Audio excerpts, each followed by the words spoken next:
The craziest single night I ever had driving Uber consisted of 3 rides. The first ride was local. The second ride brought me from Philly to rural New Jersey. The third ride in Jersey is where our story begins. My passenger comes up to the car, white dude wearing a do-rag and a beater. He says, "I got 2 more coming. My N-words will be here in just a minute." Listen, there are few things in this world that make me more uncomfortable than when a white dude I don't know uses the N-word. And I don't mean like I think he's racist or that I get offended, so don't think I'm posturing to appear accepting and woke and all that nonsense. I mean like when a white dude uses that word as a term of endearment, it can only mean 2 things. 1, he has absolutely no idea about the way society works, or 2, he doesn't care.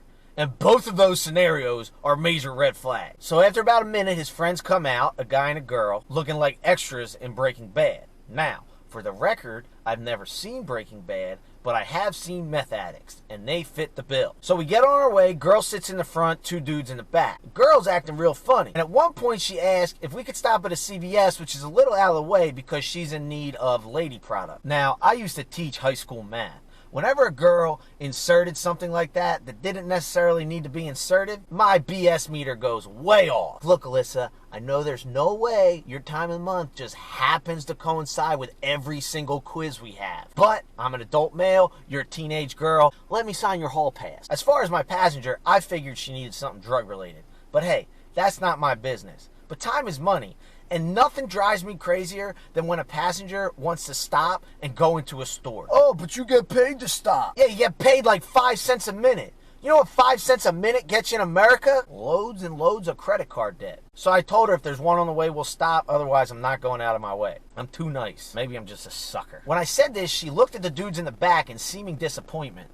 That was odd. So we don't pass a pharmacy, but as we get closer to the drop-off, the one dude in the back says, "Hey, do you mind dropping me off at my place? It's just a minute up the road." I said, "Sure." So I go a minute up the road, and then 2, and then 5. This is rural New Jersey. All signs of civilization are slowly slipping away. How much further am I headed, guys? They said, "Oh, it's right here. Make a left at the train tracks." And that was another red flag.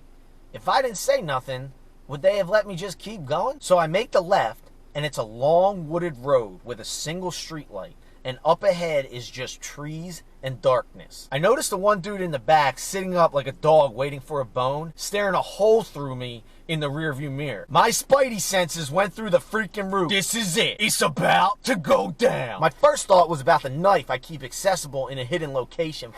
I always thought it was responsible and safe to keep a knife handy for times like this. But now that I was actually faced with a situation where I thought I might need it, I finally started thinking, what the hell am I going to do with a knife? I've never been in a knife fight before. I don't know how to use it when there's 2 guys behind me trying to beat me up and I'm belted in. Better chance of me losing it to them and getting stabbed myself. I had to think on my feet, so I cocked my steering wheel just right and I threw my car in reverse. The dudes in the back aren't wearing seatbelts, so my plan was if anything happens, duck cover, punch the gas, and launch this Honda Civic right into that light pole. I slid my left foot onto the brake and put the right foot on the gas, ready to rock. I told the guys, look, I can either drive you to your original destination or you can get out here, but I'm not going down that road. What I was really saying was, we gonna do this the easy way? Or we gonna do this the hard way? Yippee-ki-yay, mother! There was a moment of contemplation I felt permeate from the back seat. And I kid you not, at this very moment, from that main road I just turned off of, a cop car, sirens blaring, lights on, goes flying down the street.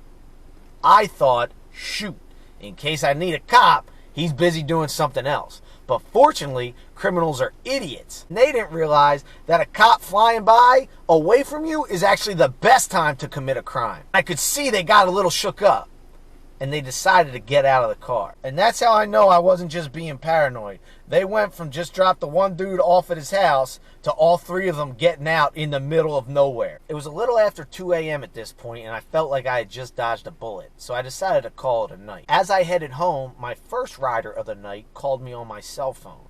And that is where this video ends, and part 2 of my craziest night driving Uber will begin. Remember, like and subscribe for part 2. Driver Ed, over and out.